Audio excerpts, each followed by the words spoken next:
Les festivités du 15 août à Ytre ont été réduites à cause des inondations qui ont ravagé la ville. La police surveille les maisons sinistrées. Augmentation du nombre de motards tués sur les routes depuis 1 an et demi. Nous irons suivre un cours de prévention routière.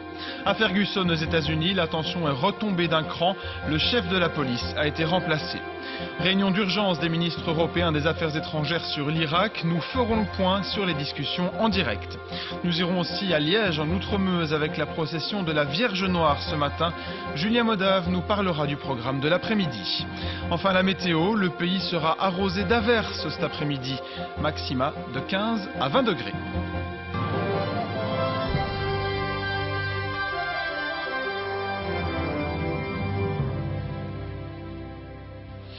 Madame, Monsieur, bonjour. Le nouveau maillot des Diables Rouges fait polémique. L'équipe nationale a changé de sponsor et la nouvelle vareuse est en fait un vieux modèle frappé de l'écusson de l'Union belge. Les supporters hésitent entre rire et colère. François Genette avec Elisabeth Wouters. Ce devait être l'événement de la rentrée des Diables, c'est finalement un flop annoncé. Le nouveau maillot que porteront les Belges fait polémique. Que ce soit sur les réseaux sociaux ou dans la rue, beaucoup de supporters se disent déçus. Je pense qu'il est un peu trop simple pour montrer que c'est les Diables. Oui, celui-là c'est très simple, il n'y a rien d'ajout, donc c'est ça. Mais plus que la simplicité, ce qui fâche avant tout les fans, c'est leur impression d'avoir été roulés par l'Union belge, car les nouveaux maillots des Diables sont en fait des équipements d'entraînement déjà existants, auxquels on a simplement ajouté l'emblème belge. Le tout vendu à 85 €, soit une cinquantaine d'euros de plus que la version originale. Je trouve qu'il est simple, quoi. Surtout que j'ai appris qu'ils en avaient fait une ancienne version, ils ont juste ajouté un logo pour augmenter le prix. C'est un peu, j'ai envie de dire, un genre d'escroquerie. Face à cette polémique, le nouvel équipementier des Diables a réagi. Selon lui, le temps imparti était insuffisant pour faire autrement. Nous n'avions tout simplement pas assez de temps pour créer une tenue pour la Belgique. On a regardé ce qu'il était possible de faire, on a pris une tenue qui existait déjà dans notre collection et on l'a rendue plus belge. Quant à la différence de prix, l'Union belge explique que les processus de production des maillots d'entraînement et officiels sont très différents. Elle souligne également que les Diables feront tout pour rendre leur tenue conforme aux attentes des supporters. Le nombre de motards tués sur les routes est en hausse depuis 2013. Pour limiter cette augmentation, Touring organise le Moto Day à Mettey, une journée de formation pour les motards avec un objectif, la sécurité. Jimmy Méo avec Thomas de Cuper. Passer pendant 3 tours, pourquoi? Parce que j'aimerais que tout le monde prenne connaissance un petit peu du tracé, savoir dans quelle direction on va. Dernier briefing pour ces débutants, dernière vérification aussi. Casque bien attaché et tout fonctionne. Ça va. C'est parti pour quelques tours de piste. Sur ces motos, des motards qui sont venus redécouvrir leur véhicule dans des conditions moins stressantes qu'au milieu de la circulation.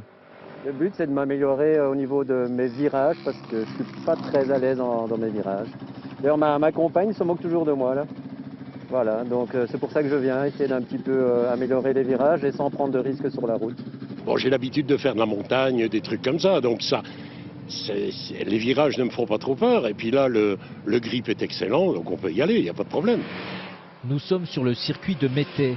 Mais aujourd'hui, ce n'est pas le sport qui prime, pas de folie, pas de pointe de vitesse, mais la formation des conducteurs pour contrer l'augmentation de motards tués sur les routes, passé de 84 en 2012 à 91 en 2013. Le mot d'ordre de cette journée, c'est vraiment la sécurité, mais aussi permettre aux novices de circuit et aux gens qui ont une moins peut-être bonne maîtrise de leur machine de pouvoir justement développer celle-ci au travers d'une formation de pointe sur circuit. La piste mouillée, souvent en Belgique malheureusement, on a des pistes mouillées. Et donc c'est très intéressant justement parce qu'il faut être beaucoup plus précis dans son pilotage, dans son feeling, dans ses actions sur la machine. Et 2014 ne démarre pas sous les meilleurs auspices.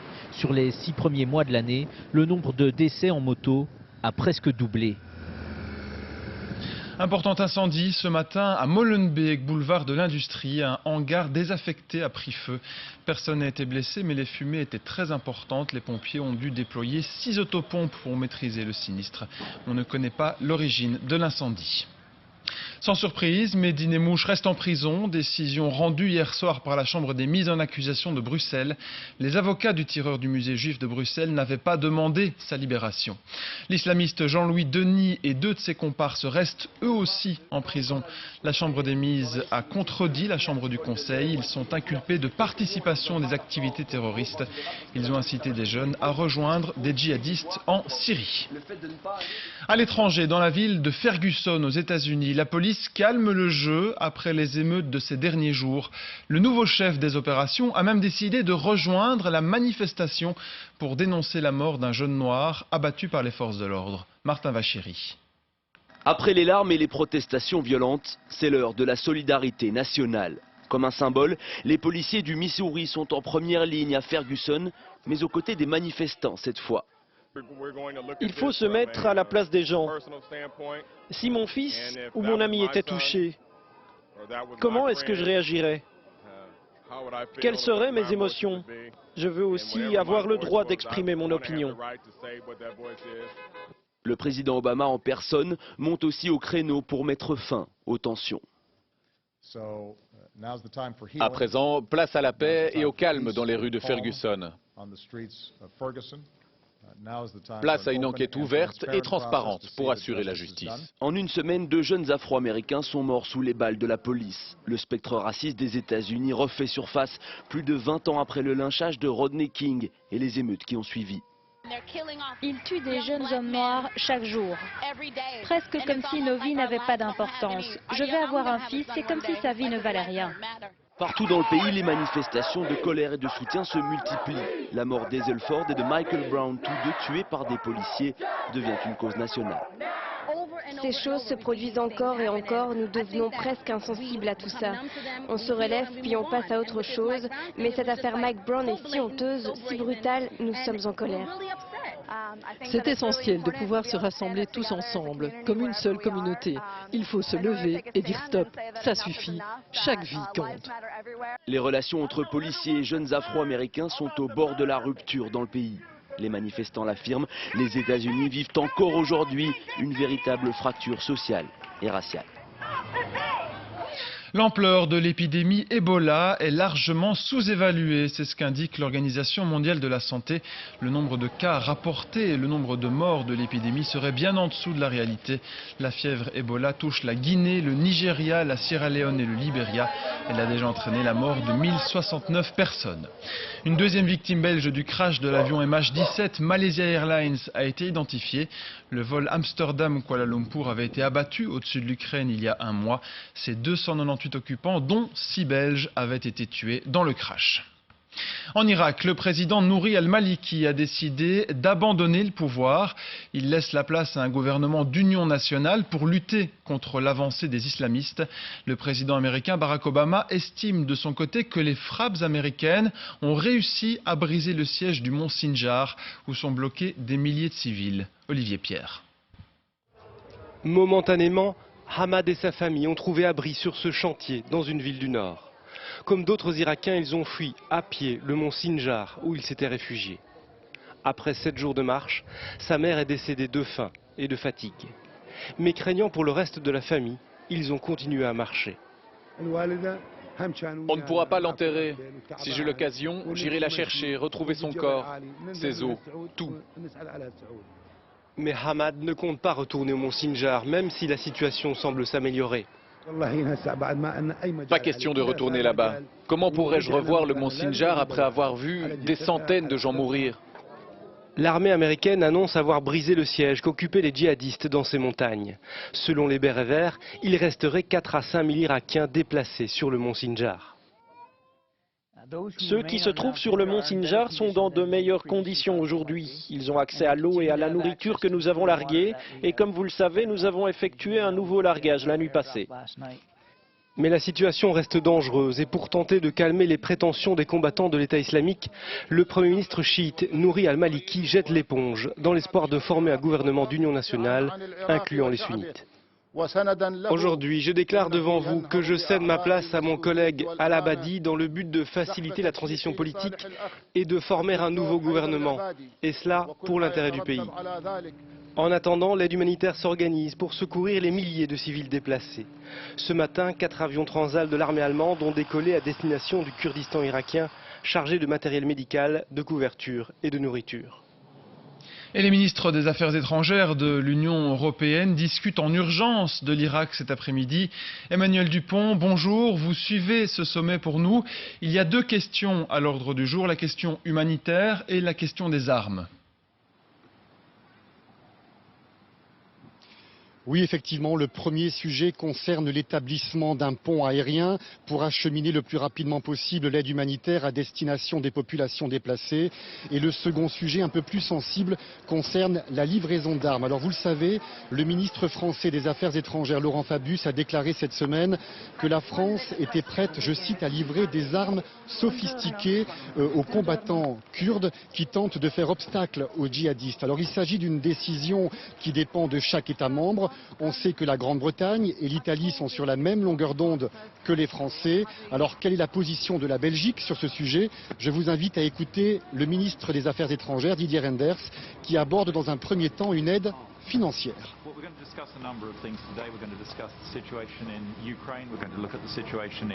La Belgique a déjà décidé d'augmenter de 2 millions d'euros son intervention humanitaire multilatérale et nous allons aussi regarder avec la Défense comment acheminer des vivres et des médicaments qui ont été collectés dans la société belge vers l'Irak. Ce sera avec un avion de la Défense nationale. Au-delà de cela, on est prêt à voir comment aider militairement le gouvernement de Bagdad qui se met en place. Ce que nous avions plaidé depuis le début, c'est qu'il y a un gouvernement d'union nationale. Et si on a l'accord de ce gouvernement pour aider les Kurdes sur le terrain, à travers l'Union européenne, on peut évidemment aussi agir militairement. Le pape François a aussi évoqué la situation des chrétiens d'Irak. Il est en voyage en Corée du Sud. Il célèbre la messe de l'Assomption dans un stade. Il a également rencontré des familles des victimes de l'accident de ferry qui avait fait 300 morts en avril dernier. Quentin Keupens. Dans le stade, ils sont 50 000. Parmi eux, les survivants et les familles des victimes du naufrage. Le pape François tente de les consoler. Nous confions spécialement à la Vierge Marie tous ceux qui ont perdu la vie dans le naufrage du Seawall, ainsi qu'aux familles qui continuent de souffrir de ce grand désastre national. Plus de 300 personnes ont trouvé la mort dans cette catastrophe en avril dernier, des lycéens pour la plupart d'entre eux. Dès le début de son discours, le pape insiste auprès des 5 millions de catholiques sud-coréens sur l'importance de la solidarité.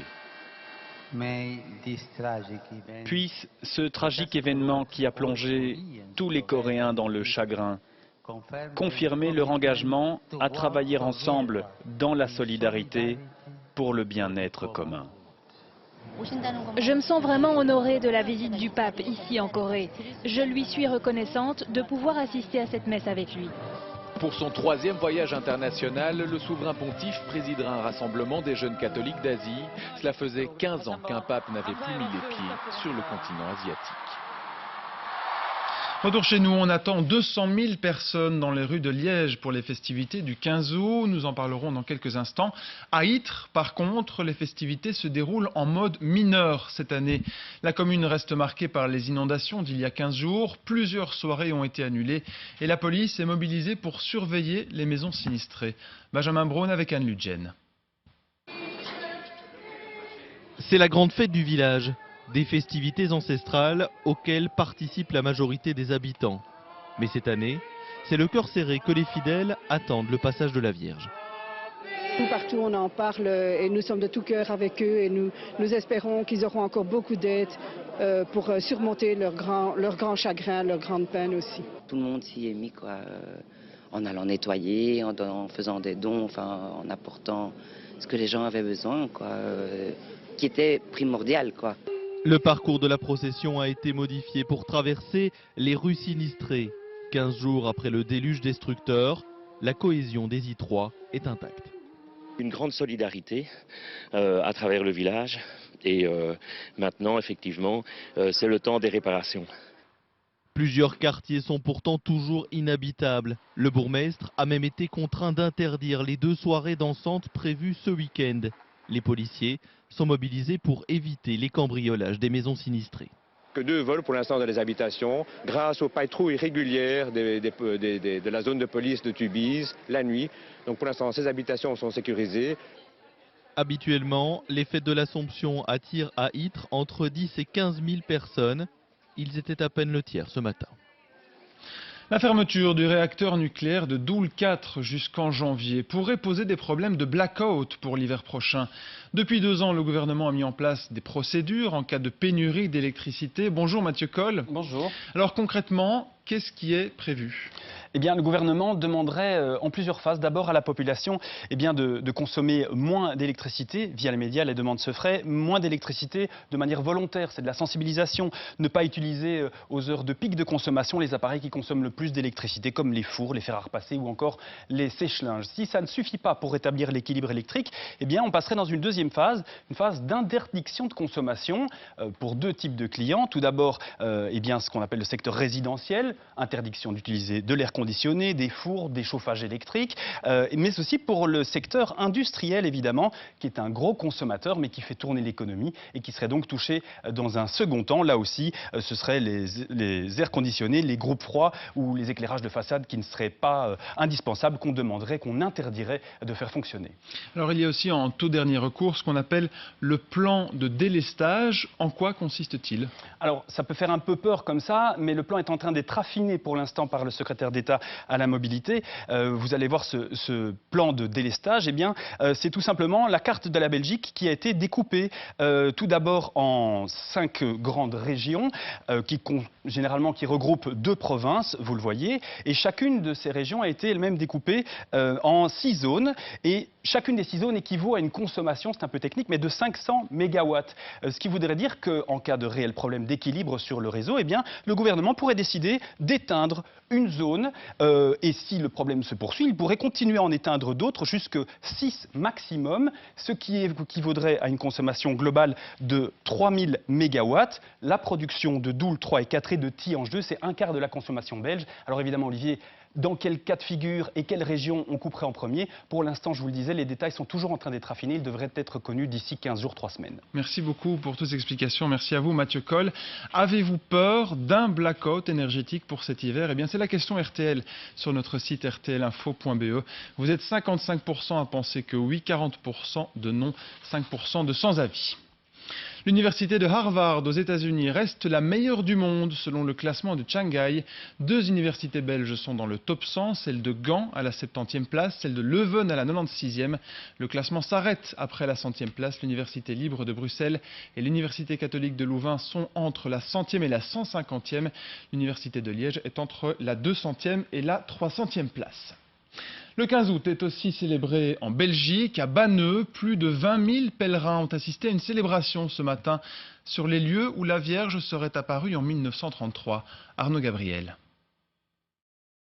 Du monde, énormément de monde ce matin à Banneux. Les pèlerins arrivent par milliers des 4 coins du monde. Et ce n'est pas un hasard. La raison, la voici, la Vierge Marie. Elle serait apparue ici et à plusieurs reprises en 1933. Elle est apparue comme elle est apparue à Lourdes. Alors les gens viennent pour vénérer Marie, et comme c'est sa fête. Elle a apparu la première fois, là, la seconde fois, la 3e fois, puis ici, et là, où il y a l'eau. Et c'est notre maman du ciel qui a dit « Je suis venue pour les gens pauvres ». Au total, la Vierge Marie aurait été aperçue 8 fois à Banneux. Durant toute la matinée, les milliers de pèlerins viennent la vénérer en priant ou en allumant un cierge. C'est la journée de la Vierge Marie. Et tant que je suis mariale, je l'ai pris tous les jours. Et le jour du 15 août, je suis obligée d'être là pour prier, pour chanter, pour montrer ma joie. Au monde entier, je peux dire. Pendant ce temps, les autres pèlerins se dirigent vers l'église Vierge des Pauvres où se tient la messe internationale. Mathilde ne manquerait ce moment pour rien au monde. Elle y vient chaque année depuis plus de 70 ans. C'est une journée inoubliable pour moi. C'est vraiment un rassemblement de toutes les nationalités. Et on prie tous ensemble pour la même cause. La messe se déroule dans une église pleine à craquer et en plusieurs langues, le tout en chansons et en prières. Et c'est aussi une messe qui a marqué la matinée aux festivités du 15 août à Liège, messe en wallon. Juste avant s'est déroulée la procession de la Vierge Noire. Julien Modave avec Denis Streil. Il est à peine 9 h ce matin et ils sont une centaine à accueillir la Vierge d'Outremeuse qui part en procession. 6 scouts âgés de 12 à 14 ans portent sur leurs épaules cette Marie en bois, lourde de près de 200 kilos. Ça pèse son poids, mais ça va. Ouais, vous n'êtes pas essoufflé? Non. Sur son parcours, elle est fleurie par des dizaines d'habitants du quartier. C'est pour la remercier de ses bontés pour l'année écoulée, en espérant qu'elle les garde pour l'année à venir.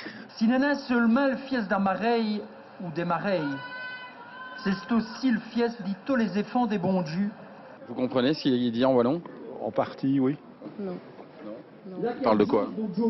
14-18, je suppose. Que le 15 août, c'est d'abord et avant tout la fête des potales, la fête de la Vierge Marie, qu'on ne s'y trompe pas. C'est une journée où on veut des péquettes toutes les couleurs, tout costé, une nuit. La traditionnelle messe en wallon est très écoutée, et même si tout le monde ne comprend pas tout, elle reste toujours très appréciée des Liégeois. On sent que ça touche les gens, c'est très difficile à discerner comment, mais ça touche leur tripes au niveau humain. Les groupes folkloriques accompagnent la procession jusqu'au retour de la Vierge à l'église Saint-Nicolas, où ce soir à 18 h aura lieu la bénédiction des couples amoureux et des familles qui le souhaitent. Julien Modave, on vous retrouve à Liège, bonjour. Jusqu'à présent, Julien, les festivités se sont déroulées dans un climat bon enfant. Oui, alors je me trouve ici dans le cœur du quartier Outremeuse, on est rue Puisansoc, juste derrière moi il y a le quartier Roture et puis vous le voyez, on peut manger encore aujourd'hui, on peut même boire ces fameux traditionnels péquets, tout est accessible et vous l'avez dit, l'ambiance est bon enfant et c'est tout à fait typique du 15 août, du jour même du 15 août. Et c'est un peu différent évidemment de la veille, le fameux 14 août au soir, c'est ce qui s'est déroulé hier, il y avait énormément de monde, mais le bilan proposé par la police en matière de sécurité est plutôt positif puisqu'il n'y a eu que 6 arrestations, c'est moins que les années précédentes, alors que la police évidemment s'attendait à des perturbations importantes puisqu'on attend ici sur cette île d'Outremeuse presque 200 000 personnes sur les 3 jours de festivités. Et justement, quelle est la suite du programme ? Alors la suite du programme, Olivier, c'est à 14 h 30 le défilé des géants. Ils vont arriver ici depuis la rue Puisansoc pour arriver jusqu'à la place où il y a Tchanché. Dans ces géants, il y a les fameux Tchanché et Nanès que vous connaissez particulièrement bien. C'est un moment très marquant de ces festivités. Puis on va s'acheminer petit à petit vers la fin de ces festivités du 15 août avec dès demain à 18 h 30 l'enterrement de Mathieu l'os de la fête qui aura été rongé jusqu'au bout par les Liégeois. Mais ça, c'est une histoire qu'on vous racontera d'ici peu.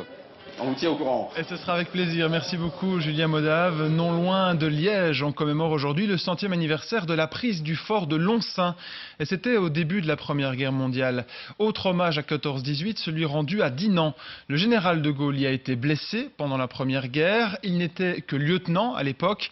Et la ville a décidé de lui édifier une statue. Elle a été inaugurée ce matin en présence du neveu du général de Gaulle, mais aussi du petit-fils du chancelier allemand Adenauer. Christophe Giltet avec Damien Loumet. D'un côté Bernard de Gaulle, de l'autre Konrad Adenauer et sous le drapeau européen la statue d'un Charles de Gaulle âgé de 24 ans. C'était l'accomplissement d'une vocation, servir la France. Et la première épreuve à ce service. Il en a eu d'autres après. Vous avez de la sympathie pour ce lieutenant de Gaulle ? J'ai de la sympathie pour le lieutenant et encore plus pour le général, naturellement. Cette statue de cuivre, œuvre d'un dinandier, vient rappeler que c'est à quelques mètres d'ici que le lieutenant de Gaulle a été blessé d'une balle dans la jambe alors qu'il défendait le pont à la tête de ses hommes. Ceci rappelle la personnalité extraordinaire du général de Gaulle, qui était quand même un grand ami de la Wallonie, ne l'oublions pas. Et ça nous rappelle aussi l'engagement de l'armée française en 1814 qui a eu des dizaines de milliers de morts en Wallonie. Et donc je pense que ce jour est important pour l'amitié franco-wallonne, aussi pour l'Europe. Malheureusement, le 23 août, les Allemands ont pris Dinant et commis ensuite d'horribles massacres sur la population civile. La présence ici du descendant du chancelier Adenauer marque le temps de la réconciliation. Et c'est toute la force du symbole ici à Dinant que ce jeune lieutenant, qui était à l'époque un homme de guerre, soit célébré désormais comme un homme de paix. Un mot de sport avec la prestation de Nafissatou Thiam en heptathlon au championnat d'Europe de Zurich. Elle a terminé 6e de sa série au saut en longueur ce matin. Du coup, elle redescend à la 2e place après 5 épreuves sur 7. Reste encore le javelot et le 800 mètres. Toujours à l'Euro d'athlétisme à Zurich, cette petite catastrophe pour le coureur français Maïdine Mekissi. Il a remporté le 3000 mètres steeple. Dans la dernière ligne droite, il enlève son maillot pour célébrer la victoire et finit la course sans le dossard, ce qui est interdit. Il a donc été disqualifié. On a appris aussi ce matin que Robin Williams savait qu'il avait la maladie de Parkinson. Et c'est ce qu'a déclaré la veuve de l'acteur. Robin Williams a été retrouvé mort chez lui lundi soir à 63 ans. Il s'est sans doute suicidé. Le comédien luttait contre une dépression et n'était pas encore prêt à révéler publiquement sa maladie. Et c'est ce qu'indique son épouse par communiqué. C'est la fin de ce journal. Dans un instant, les prévisions météo de Daniela Prepeliuk. Je vous retrouve avec plaisir à 19 h. Bel après-midi.